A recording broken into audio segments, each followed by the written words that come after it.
Ayan ang aking mga kasama. Balat ng jacket at ako hindi ako ng jacket na ganito lang yung outfit. Kasi sobrang init nga ayoko mag-jacket. Naiinitan ako lalo. So, yun lang. Sasamahan niyo nga kami pag-ulit ka. At may dala tayong kasi pag sobrang taas na, kailangan natin ng ganito. Kasi kagabi, sobrang sakit ng katawan ng babae. Inalagnat dahil sa kaulitan. Akyat ng akyat. So, yun na nga, ang gagawin natin taga-video ngayon, wala siyang magagawa, yung pinsan ko. Ayun, let's go. Samahan niyo kami sa baba. Pababa na kasi kami. Aray, yung sakit ng liig ko. Hindi pa kasi gumaling yung liig ko eh. So, papunta tayo sa baba at doon tayo mag-harvest na ngayon. Let's go. At marami na tayong chikitin na katabon. Yeah, okay.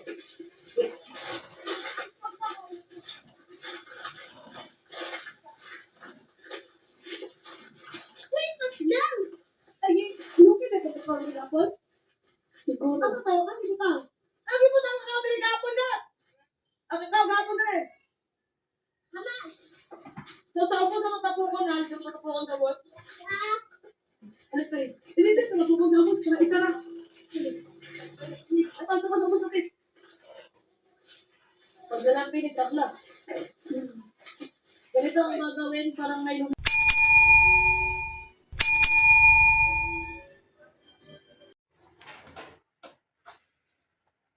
So, ayan po. Mga kabayan ko dyan, kumusta po kayo? Nandito naman po ako. Welcome po kayo sa aking YouTube channel, mga kabayan ko dyan, Luzon, Visayas, Mindanao. Hanggang sa ibang bansa ng mga OFW. Welcome na welcome po kayo sa aking YouTube channel. Please subscribe, like, share, and comment. Okay? At no skip ad. Shout out muna kay Pugo Biyahero sa kanyang team. Kay Krishna, sa mga Crispa Fanatic. Tapos, kay Kalinga Prab, kay Abal, Ate Jack, kay Daddy Frankie, kay Katekram, kay Kabisnes, at kay Papa Dis TV, at Lori Aquinoterita. Shout out sa mga nabanggit yung charity vlogger. Please subscribe, like, share, and comment. Sa mga viewers, okay? At kay Miss Ivana Lawi, kay Senator Rapidol po. Shout out. Welcome po kayo ng mga viewers. At please subscribe, like, share, and comment. At no skip ad, okay? Tuloy tayo, mga viewers ko. Dito, ang aking upload video ay patungkol pa rin kay Krishna. Mga viewers ko. Patungkol pa rin kay Krishna at at kay Pugo Biyahero. Kasi may nag-chat sa akin na na chat sa comment section, ang pasabi ay good morning, Sir Randy. Napanood nyo ba yung upload video ni Pugo Biyahero at Krishna patungkol sa kanilang dalawa? At parang wala na ang isa't isa. Wala na ang chemistry ang isa't isa. Oo. Napansin ko nga yan, mga viewers ko, parang parang naging malambot na sa isa't isa. So nawala na yung energy. So nawala yung closeness. Nawala na yung lambingan, yung harutan, nawala yun. Bagkus nagkakailagan ngayon silang dalawa. Di ba? Ito ay nangyari lamang ng mga ilang linggo na hindi umuwi si Krishna sa PB House. Dahil bakasyon, di ba? Dahil sa mga ganon, sabot-saring mga comment at bashers ang nagbigay ng comment na hindi ka nais-nais at sobrang binasi Krishna, sobrang binasi Pugo Biyahero dahil sa issue kuno kay Dongs TV. So nagsimula yan lahat sa issue kay Dongs TV. Kaya nagkaganon ang problema. Pero ganun pa man, sabihin natin wala na. Wala na yung yung mga bashers na yan para huminto na sila sa pambabas kay Krishna at pagpatuloy na lang natin na magmahalan na lang. Katulad ni Pugobihero, magmahalan na lang daw. Bagkus, ay hayaan natin itong mga buzzer, magsawa sila sa pambabas kay Krishna o sa kanya kasi silang dalawa ang pinutaktin ng buzzers dito. Andiyan yung sari-saring intriga, kabilaan, iniintriga si Krishna patungkol kay Pugobihero, iniintriga si Pugobihero patungkol kay Krishna. So mga ganon na palitan ng intriga ng mga buzzers. Di ba? Ngayon, ang sa akin dito, ang takeaway ko rito, mga viewers, gusto talagang sirain ang Krishna, ang Krispaw. At sirain si Krishna kay Pugobihero. Gusto sirain ang Pugobihero kay Krishna. So sa mga salita, ang nangyayari ay para bang hindi na maganda yung kailang samahan. Oo, nagkabati na sila. So parang hindi na healthy, di ba? Wala na, hindi na healthy. Balik tuloy sa dati. Back to normal ulit. Na para bang walang nangyari. Para wala tayong nakilalang Krishna. Kay Pugobihero, sa kanyang team, parang ganun. Di ba? Pero napaparoon natin si Krishna lagi. Di ba? Sa kanyang upload. Dahil nakilala nga si Krishna kay Pugobihero. Di ba? At yun naman gustong-gusto ng mga buzzers. Yung paghiwalayin silang dalawa. At nagtagumpay nga sila. Di ba? Ano sa tingin niyo mga viewers ko? Comment na kayo ha. May pag-asa pa kaya silang dalawa? Bagamat sabi ni Pugobihero, nag-uusap naman sila in person, sa cellphone o chat, kakausap naman sila. Ano sa palagay mo? May pag-asa pa kaya na maging sila? Di ba mga viewers ko? May pag-asa pa kaya? Comment lang kayo mga viewers ko. Ito kumuha ko ng video clip do kay Krishna at sa kanyang pag-harvest ng kakao at kasama yung mga kapatid niya. Dito ay makikita natin si Krishna ay talagang nag-i-enjoy sa kanyang ginagawa habang wala siya doon sa PB House. Di ba? At siguro hindi na babalik si Krishna sa PB House. Siguro wala na. Nagkasiraan na. Kumbaga sa baso. Kumbaga sa baso, mga viewers ko, sa baso, nagkaroon ng lamat. So delikado. Pag lagyan mo na may tubig, maaaring mabiyak yun. So, di ba ganun yan? Pero ganun pa man, good vibes na tayo. At ito, mapanood natin si Krishna sa kanyang pag-harvest ng kakao. Okay? Sa pangalawang pagkakataon, panood natin kung ano sinasabi ni Krishna dito. Okay?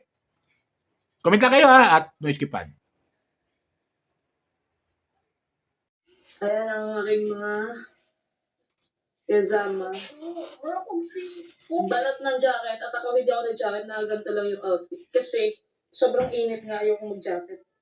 Naiinitan ako lalo. So, yun lang. Sasamahan niyo nga kami pag-ulit ka. At may dala tayong kasi pag sobrang taas na, kailangan natin ng ganito. Kasi kagabi, sobrang sakit ng katawan ng babae. Inalagnat dahil sa kaulitan. Akyat ng akyat. So, yun na nga, ang gagawin natin taga-video ngayon, wala siyang magagawa, yung pinsan ko. Ayun, let's go. Samahan nyo kami sa baba. Pababa na kasi kami. Aray, yung sakit ng leg ko. Hindi pa kasi gumaling yung leg ko eh. So, papunta tayo sa baba at doon tayo mag-harvest na ngayon. Let's go. At marami na tayong chikitin na kasama. Diyan ka.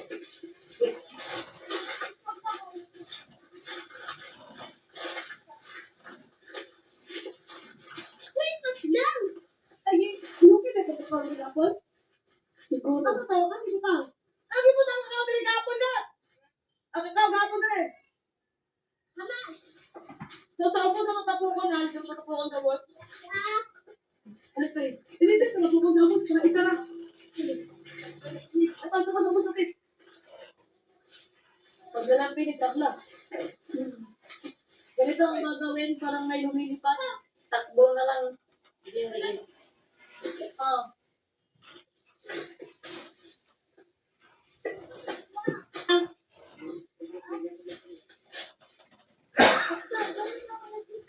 Asa ka na hanggang? Mami ko! Hindi ko na yung gitala. Nagalaw, may gitla mo to. May dito ba? Ayun, anak.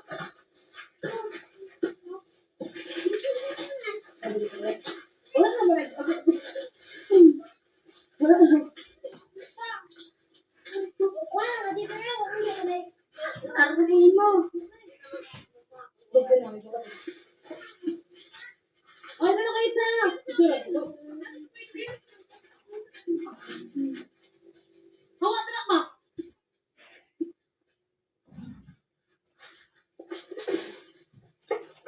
Hirap po din.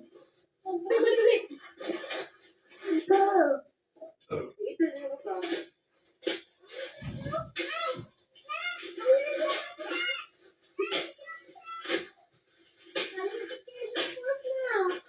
Ito mo po ang dahon ng kakao. Ah, may kakao. May bagang sarili kakao. So, harvest ka na pala, tabas na ang mga damo para malinis.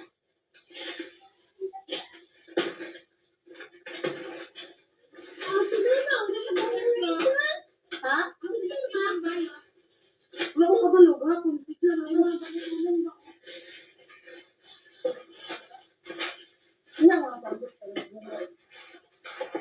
Tama pero ang hamid mo. Ay, Mike. Nagkuha na sa rampito. Uy! Ah? Wait, otin. Ito ko natin to kasi para may bunga. Dahon-dahon na kailangan putulin. Putulin nyo na para magbunga ng maayos. Sikat mo. Kasi may na sa'yo, itong isa sa gusto eh. Siyong! Oo, kamanta ba? Hindi ka na maabot ba, ha?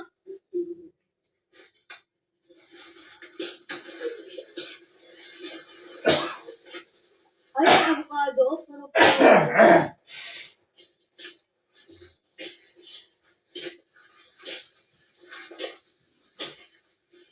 sabi ko.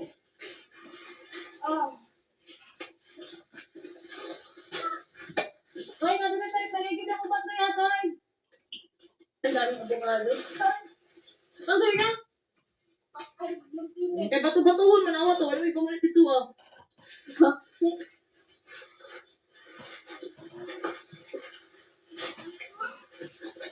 Ayun, dami din. Iat. Ano ka na ng baon? Ha? Ha? Kaya? Ay, kwato eh.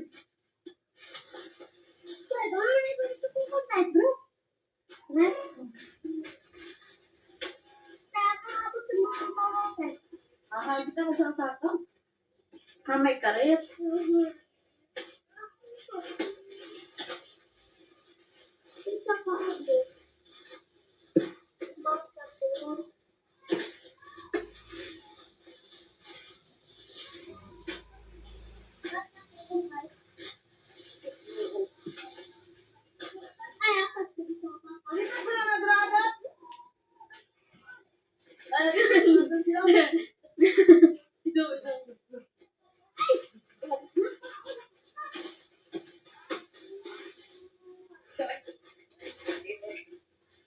Yung mga ganito kasi.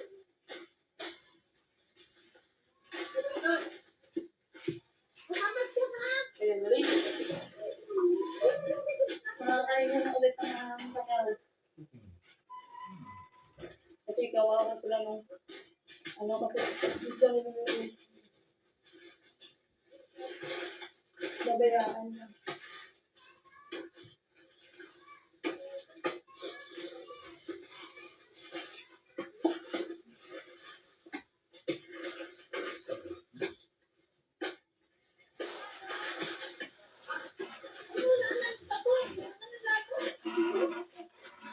Update na naman tayo.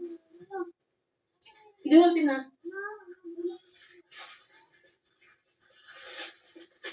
Oh. Ayun, dala, ayun, dala. Ayawan lagi, magbibig ka mo ba? Atong na mo, Andrea, na ako. Uli, good mo dito dong.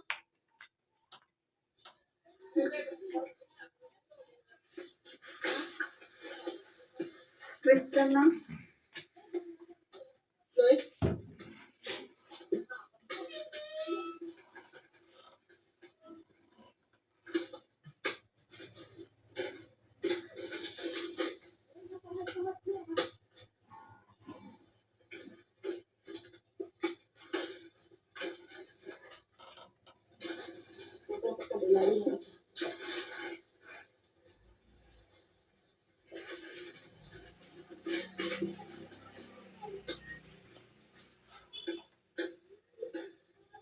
Mabay isa tiyo.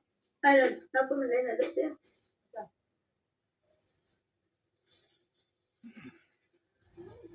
Unggoy kasi ako dati, di lang na. Anak ka. So, ayun, di ba? Mayroon ng grupo si Krishna. Kung may grupo sa Pumubiyahero, sa team, may Krishna group na rin. Di ba? Kung tawagin natin ay Krishna community. O, di ba? Masabi natin Krishna community kasi maraming taga-suporta si Krishna rito.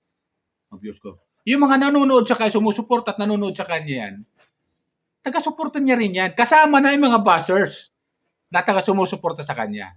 Ah, di ba? Mataas ang kanyang views. So sa mga salita, sinusuportahan siya ng mga bashers at ng Crispaw community. May Crispaw community. Huwag lang gagamitin si Krishna sa pangi-scam ng mga bashers, ng mga scammer. Nag-kesyo, may grupo sila at nagsusulisit sila para lang ibigay kay Krishna. Huwag kayong papaniwala ron, mga viewers ko. Ang may tutulong natin kay Krishna, panoorin yung kanyang mga video upload at huwag tayo mag-i-skip ng ad. Pero daw sa tao na magsasabi na kailangan natin magtilikom ng tulong o para maibigay kay Krishna, mali yun. Huwag kayong maniwala ron dahil i-scamin lang pera ninyo doon. Kung gusto niyo itulong, idiretso na kay Krishna. Meron naman siguro si Krishna, may Gcash naman yata. At yung kapatid niya, yung ate niya, meron naman siguro Gcash. Di doon kayo makipag-ugnayan. Huwag na dadaan pa sa grupo-grupo na yan. Ah, di ba? Kasi sabi nga ni Pugobiyero, may ginagamit ang pangalan ni Krishna para mang-scam. Ginagamit ang pangalan ng Peking Koreana para mang-scam. Kaya huwag kayo maniniwala doon dahil ayaw kay Pugobiyero, wala siyang pinapayagang mga grupo-grupo na yan. Ah, di ba? Kaya para di kayo ma-scam, para di kayo magsisi sa huli, mga viewers ko, huwag kayo maniniwala sa mga tao na yan na nagpapanggap na Crispaw group, Crispaw leader, na sila ang binibigyan ng karapatan para magsolicit at kesyo ibibigay doon kay Krishna. Huwag kayo pumayag ng ganon na ibibigay nyo sa tao ngayon dahil maaari kayong ma-scam. Di ba ganon yun? Kaya sabi ni Pugobiyero, wala sa pinapayagan ng mga ganon dahil ginagamit ang Peking Koreana sa pag-i-scam. Di ba? Ginagamit ng ilang grupo yan. Gumagawa ng grupo, pero ang totoo niya, pag nakapag-solicit na sila, ibubulsa nila yung pera ninyo. Hindi mapupunta kay Krishna, hindi rin mapupunta kay Pugobiyero. Di ba? Kung gusto niyo mag-sponsor talaga, personally, ipadala niyo kay Krishna. O kaya doon sa ate niya. Sa pamilya niya, kay Krishna ganin pa rin. Di ba? Kung gusto niyo tumulong, i-direct niyo na. Huwag kayo gagamit sa mga taong kesyo, supporter kamo ni Krishna. Huwag kayo pumayag ng ganon. I-direct nyo na. Gusto nyo tumulong kay Krishna. Tulungan si Krishna. Direct nyo na sa kanya. Di ba? Kayo makipag-ugnayan sa kanya. Di ba? Ganon lang yun. Kasi minsan may mga scammer ginagamit ang pangalan, na-click mo, ayun, mahahack na yung account mo at gagamitin ngayon yung account ni Krishna para sa panluloko sa mga kababayan natin na nangangailangan. Lalo na sa mga OFW. Di ba? Ganun yung mga verse ko. Tuloy lang natin. At yun, napanood na natin, di ba? Yung kanyang talagang umakyat si Krishna, puno, nanguha ng mga kakao, Napakadelikado nga at ayon sa kanya, masakit nga raw yung kanyang liig. Mga viewers ko. Masakit yung kanyang liig. Siguro, kung na rin, sa sobrang trabaho na rin niya, dahil hindi niya talaga sinasayang yung mga araw niya. Habang siya ay nadya sa, habang na siya ay nadya sa lugar nila, o sa lugar ng lola niya, para kahit paano makatulong man lang siya. Di ba? Kaya tayo mga viewers, tuloy-tuloy suporta natin sa kanya. Tuloy-tuloy panonood natin sa kanya mga upload videos. Di ba? Tuloy-tuloy lang. Suportahan natin. Ganun kay Pagubiyero sa kanyang team. Ganun lang. Kaso nga lang, yun nga, magbabasa ako ulit sa comment, pero dito sa pang-comment, kay Randy, mukhang nakakalungkot. Wala na yatang pag-asa ang Chris Pao na maging sila. Di ba? Sabi to ni Esmeralda ng Yuki. Okay. Sige. Sabi ni Esmeralda ng Yuki. Wala naman tayo doon. Kung maging sila o hindi, wala na tayo doon. Kasi silang dalawa na nag-uusap. Basta ang gawin lang natin, supportan lang natin sila. Kasi sa nakikita ko, mga viewers ko, parang, kumbaga sa kumbaga sa kape. Simple lang, kasi kape. Simple lang, di ba? Simple lang sa kape. Kumbaga sa kape, wala na yung tamis. So, kung dati matamis, binawasan para hindi gaano matamis. So, ganun lang nangyari. Di ba? Sabay mga diabetic, bagay yun. Pero para sa hindi diabetic, hindi. Masarap yung kape. Pag ganun. Dahil, ang hinahanap, kailangan kombinasyon. Kape at saka asukal. Mas lalong masarap kung may gatas pa. Di ba ganun yung mga verse ko? Pero, ibig sabihin, nalintol ko lang kasi dalawa lang eh. Chris na at saka si Pagubiyero, di ba? Ganun yun? Ilang dalawa lang. Kumbaga sa nakikita ko sa ilang dalawa. Para sa akin lang obserbasyon ko lang yun. Parang tumabang ng konti. Yung kailang samahan. Hindi katulad dati na sa Mindoro sila, hindi katulad dati na hindi pa sila umalis sa papunta Mindoro, napaka-sweet nilang dalawa. Na parang kala mo lalanggamin yung dalawa. Di ba ganun yan?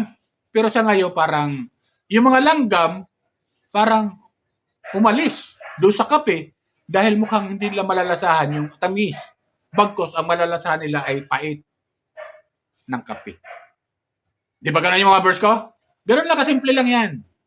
Sa nakikita ko. Pero, babalik siguro sa dati yan. Pag mapapatunayan na pag bumalik si Krishna sa PB House, diyan natin makikita yung sigla. Uli ng Chris Pao. Kasi paulit-ulit sinasabi ni Pagubiyero, wala na ang Chris Pao. Ibig sabihin, kaya wala na yung Chris Pao, yung teleserye nila, wala na yon. At nandun sila sa real life. Sabi, sa totoong buhay na ligawan, hindi na sila yung teleserye, totoong buhay na. Kasi ang Chris Pao ay ginamit nilang pamagat for entertainment para sa ating mga viewer. So, nirespeto natin yun. Tama naman yun. Pero kasi hindi maiwasan sa mga viewers, yung Chris Pao. Kaya, dinikit nila yung Chris Pao dahil gusto nila maging isa. Hindi lang Chris na, hindi lang Paul. Di ba? Hindi ganun eh. Kung wala na ang Chris Pao, ibig sabihin, isa na lang. Chris na lang. Di ba? Chris na. Tapos, Paul. Pagubiyero lang. Di ba ganun yan? So, walang Chris Pao. Kasi pag pinagsama mo yung dalawa, lalabas Chris Pao. Di ba ganun yan? Ganun mangyayari niyan eh. Pag pinagsama mo yung dalawa, Chris Pao. Pero sa nakikita natin, mukhang lumalabo yata ang sitwasyon. Pero okay lang yan. Wala tayong pakialam sa kanilang dalawa eh. Wala tayong pakialam dun. Nasa kailang dalawa pa rin. Sila pa rin magdidesisyon. Kung ayaw nila sa isa't isa, wala tayong pakialam sa kailang dalawa. Kung gusto nila sa isa't isa, sila, wala rin tayong pakialam. Karapatan nila yan. Kaya tayo mga viewers, ang gagawin lang natin, supportahan lang sila. Di ba ganun yan? Supportan lang natin sila. At huwag tayo magsasawang panoorin yung kanilang mga video. Yun lang sa akin mga viewers ko. Okay? Kaya, advance lang natin kay Chris na, ingat sa pagkukuha ng mga kakao, baka bigla ka malaglag dyan. Ako, napahirap na. Umaakit talaga si Chris sa puno. Talagang baklaseng dalaga. Napakasimple. Walang kaarte-arte sa sarili. Gagawin talaga kung paano makatulong. Makatulong lang siya sa kanyang pamilya. Gagawin niya lahat. Di ba ganun yan? Sa magandang pamamaraan. Ayan. Kumuha ng kakao. Umaakit siya mismo. Imbes na mag-utos sa mga pinsan niya. May mga pinsan naman dyan lalaki. Hindi. Siya mismo aakyat. Di ba? Hindi niya inilantana. Malaglag siya. Mabalian siya. Mga ganun. Wala sa pakialam eh. Pero okay lang yan. Sarili. Ang purpose naman niya. Gusto naman niya talaga. Siguro. Gusto niya rin ma-exercise. Siyempre, hinahanap niya ng katawan niya yun eh. Eh, dati naman talaga umaakit talaga sa mga puno eh. Di ba ganun yung mga words ko? So, yan lang sa akin. Supportan lang natin si Krishna. At huwag tayo magsasawa. Panoorin ang kanyang mga video upload. Ganon din kay Pugubihero at kanyang team. Okay? Yan lang po. Bye! Ingat po tayo lagi. Pagpalain po tayo ng pumay kapal. Okay? Paalala ko lang ulit. Sa mga bagong viewers ko dyan, don't forget, please subscribe, like, share, and comment. Okay? Bye!